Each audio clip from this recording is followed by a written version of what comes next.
Hermes Jairo Garcês da Silva, sou de Dourados, Mato Grosso do Sul. Bem, essa palavra, os efeitos da palavra, eu pude entender que foi a somatória que a cada dia aqui na fazenda, vivendo a palavra, essa palavra do Evangelho, que o transcorrer dos dias que foram se passando, eu pude a cada momento melhorar, ver o irmão melhor, ver o irmão de coração, não ver os defeitos dele, e sim procurar ver só as suas qualidades.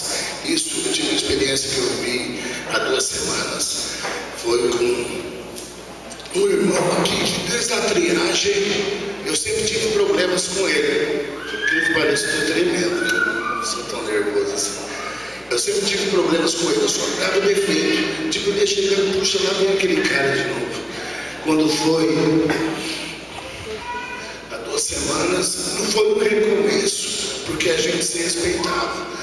Bom dia, boa tarde, respondia.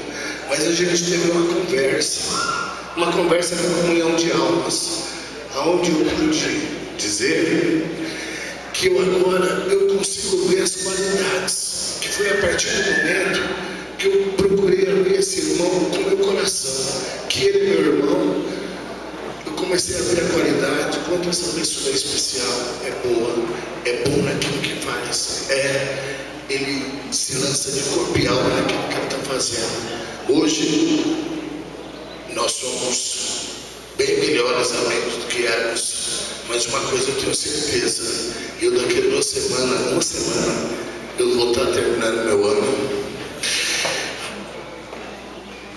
E como diz a Kinara, que o pior inferno deve ser o remorso.